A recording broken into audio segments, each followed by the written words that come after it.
Hi everybody, how are you? I hope you're good. How are you? And really answer that question. So just put this on pause, go away and write down how you feel. Because often when we ask how are we, we'll just say, I'm fine, and we just get on with it. And we don't let the person know how we really feel. Or we feel that the person who's asked doesn't really want to hear how we feel. But worse than that, we don't let ourselves know how we feel. So just take a moment and see how you feel. I'm going to do the same. Hi. So were you surprised by what you found out about how you feel? I know for me, I will mostly just try and keep this, not even just a persona, but even in my head, it's great. Everything's great. Everything's great. And when I say everything's great, I mean as great as they can be right now with what I can affect. Not great in the whole world, but great with what difference I can make. And that greatness comes from saying, okay, I actually feel quite scared. Yes, I feel scared. But at the same time, with that feeling scared, I feel quite optimistic. And I feel like the whole world's changing in an instant. And it's kind of scary because you don't know about the future.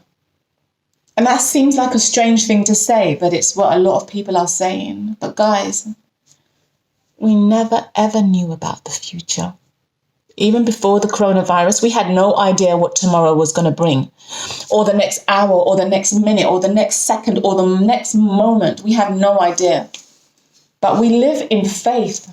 All of us, we live in faith that we have our next moments, our tomorrows.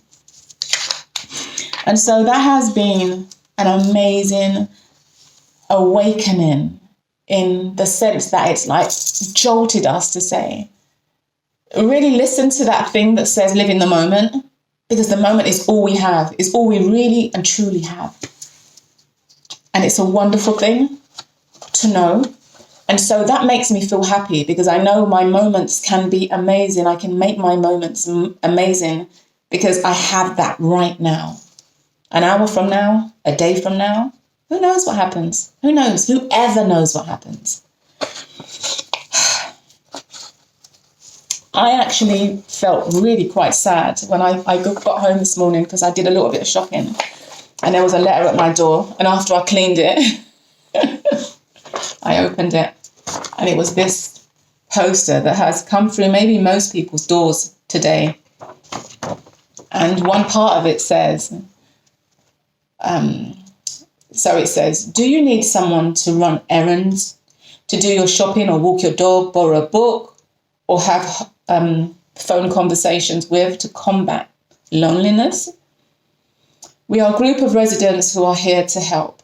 We never ask for donations or for any personal information. Because of the self-isolation, this has been something that's been identified, that so many people are alone. Not just because of the coronavirus pandemic and that they have to self-isolate, but many elderly people are on their own all of the time. And that made me feel really very sad today when I read this. Is it because I didn't know this? Of course I know this, right? I know this. I know that there's many people that live on their own, many elderly people that live on their own, who their spouses have passed, their children are far away, or their children have abandoned them, or they don't have any children. All their friends have passed away and they are alone.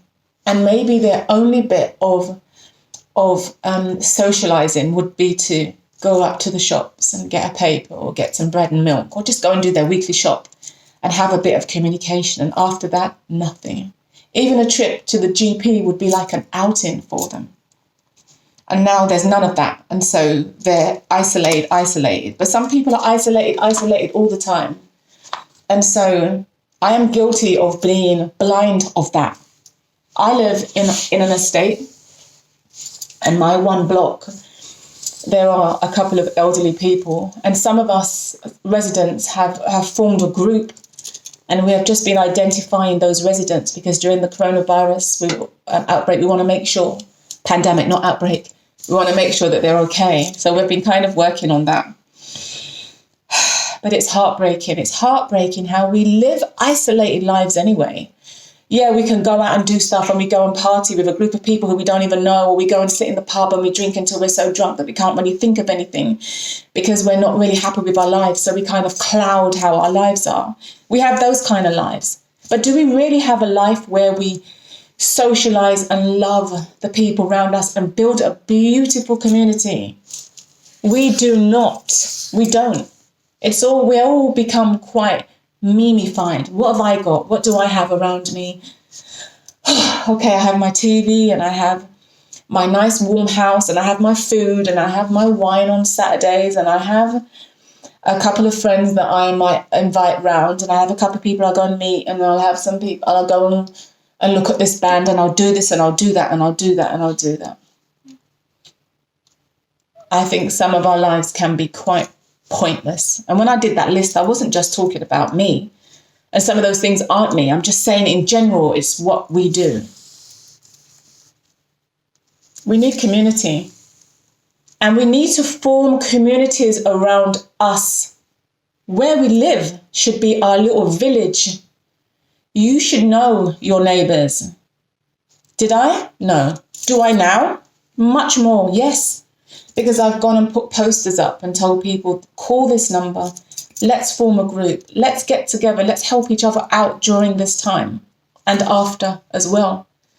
Let us make a village with our neighbours.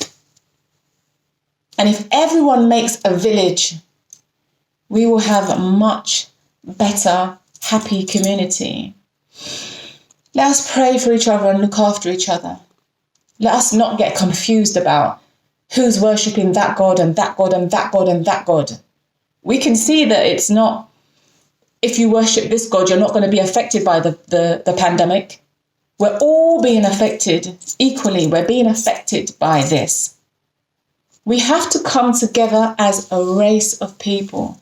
We have to come together and worship the ground we walk on, the earth that we live on, the nature, the trees, the flowers that serve us, the sun and the moon and the rain and the clouds and the elements that allow us to live our lives. We have become so separated from all of that. Excuse me, please. I don't want this to be like a sermon, but we have become so separated from what is important. We go into buildings, some of us every Sunday or a few times a week, and we worship in those buildings. And yes, maybe some of us make changes in our community, but some of us don't affect our community. We don't love and give and look after the way our God says we should. That's what we all should be doing. We should be looking after our communities, putting money into our own communities, helping our communities. As our communities on the outskirts help their communities, and then on the outskirts help their communities, and then the outskirts help their communities, we'd have such a better world. Let us give love. Let us give love and prayer and positive words of encouragement for us to get through this, for us to not only get through this, for us to be able to live with this right now, the moments that we have right now, to live with it and to make a change, to make someone happy. Give them a phone call, give them a hello, knock on a door. You don't have to go in or touch anyone.